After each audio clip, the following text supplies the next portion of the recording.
Hey guys, it's Woody the Unacceptable Gamer, and before I begin, I want to give some credit to Siri. Siri is a Redditor. He went to COD Elite, and he gathered statistics on the effectiveness of score streaks by looking at the different commentators who use them, popular guys. And I thought I would share that with you. So let's get going. So first, let's talk about how to read the table. The name, uses, kills, that's all pretty straightforward. The kills per use is an interesting stat, you know, how many times you can expect it. If you call in a Hellstorm missile down there at the bottom, you can expect about 1.5 kills. If you call in a swarm, you can expect about 9.5 kills. That's how the kills per use column works. The kills per 100 score is also really interesting. You would think that that should tell you which ones to run, but in my mind, it's more complicated than that. But just the same, you know, the kills per 100 score is a pretty interesting stat on how effective these things are going to be in your hands. Some of them are a little bit skill based. So the sentry gun in particular comes to mind. The Guardian, which isn't here, I guess it wasn't considered a lethal score streak, and it's not really, but the sentry gun is really skill based, right? Maybe you have excellent placement on that and you're going to be getting 5 kills every time you earn it, whereas somebody else doesn't have excellent placement and they're hardly going to get 1 kill, or maybe the other team's running EMPs and they're just going to drop it a lot. I don't know, but I do know that some of these are skill based. Heck, the top two, the Lodestar and the Warship, have a little bit of skill associated with using them, whereas the next two, the Swarm and the Canine unit, are completely operated without you. Which brings me to another point to bring. Something like the Lodestar or the Warship, their effectiveness might be exaggerated in that kill per 100 score compared to the ones that you do not have to operate on your own. The Lodestar and the Warship take your player out of the game.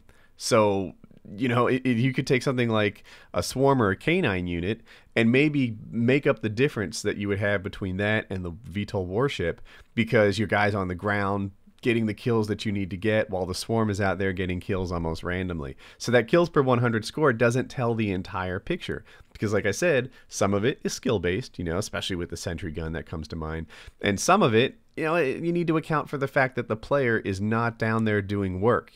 If you got a guy, especially with these high one, the kind of player that earns swarms, having him taken out of the game while this, let's say it was a Lodestar, having him taken out of the game while he operates the Lodestar, is a significant loss to the team. But if that guy earns a Swarm, you still got his player on the ground, feet running around doing his thing, while he also has a Swarm adding to his effectiveness, K9 unit, AGR 2. So that kill per 100 score, you need to consider whether or not the player is removed from the game while you're getting it.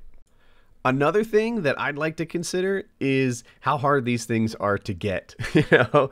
In my mind, some of these, like the top 4 there, the Lodestar, the Warship, the Swarm, and the Canine unit, to me, I only earn that sort of kill streak when I'm playing against bad teams. I don't even run these things mostly, because I can earn Hellstorm missiles and lightning strikes against good teams. I can earn those kill streaks in games that we eventually lose, but they're there to help. If I earn a Lodestar or a Warship, or on the extreme end a Swarm, there's a really good chance that we were probably going to win that game anyway. That wasn't really a nail biter. If I start calling in the highest kill streaks in the game, then I probably ran into a bad team. It's a rare individual who plays the objective, who gets the kills he needs and starts earning swarms in games that he wasn't going to win anyway. Probably he had to remove some behavior. And that's another thing too. When you pick your score streaks, it's important to keep your play style and your skill level in mind. So, like, one of the things I do that's probably a mistake that I do too often is I'll hear, say, losing B, and I'm halfway across the map. I will do whatever it takes to hold B dom. And that's a mistake. Sometimes it's like trolling, not the internet mean trolling, but like the fishing kind of trolling, where you drag a net across the sea, but instead of catching fish, you're looking for your own murderer, and so there you are, you sprint halfway across the map, and most of the time I hold B, but I die after that, or most of the time I hold B. Sometimes I die after that, sometimes I die on the way to B, but it's really dangerous behavior, where sometimes you think, what, you should let a teammate handle that, or maybe recap it later, but don't kill yourself all the time just because your personal mating call, Woody, we're losing Bravo, has come out across the announcer's voice. if you do that sort of thing, then it's probably not a good idea for you to run the super high kill streaks. You'd probably be better running like UAV, Hellstorm, Lightning Strike like I do, so that, you know, even if you're playing in a dangerous way, if you're making mistakes along those lines, that you can still earn those kill streaks, you can still earn them against teams that you're struggling to beat. Whereas, you know, me, I would have to ignore the objective and play against players who aren't the greatest to pull in things like swarms. Maybe you're different, but that's something to keep in mind. Choose score streaks that fit your play style and your skill level.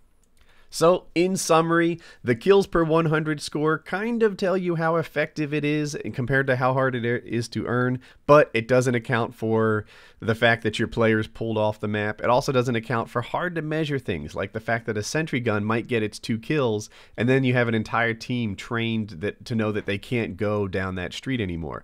You can't really put a value on that in terms of numbers, but we all know that it's there. We all know that people are going to start taking longer alternate routes because there's a sentry gun blocking their way. And be sure to pick score streaks that fit your play style and your skill level. But I thought this was really interesting data and that it would make a good video for those of you that like Call of Duty Black Ops 2. And have a good day. Alright, if you enjoyed the video or learned something new, be sure to drop it a like. If you'd like to see more stuff from me, subscribe in the top right. 2 vids you may have missed. On the left, music parody. I think it's one of the cooler things I've put out this month. And on the right, I talk about Black Ops 2 and the new DLC, including the new weapon that's going to be included in the DLC, something we haven't seen in COD before. So check those out. If you're only going to watch one, see the music parody because I thought it was super cool. Bye.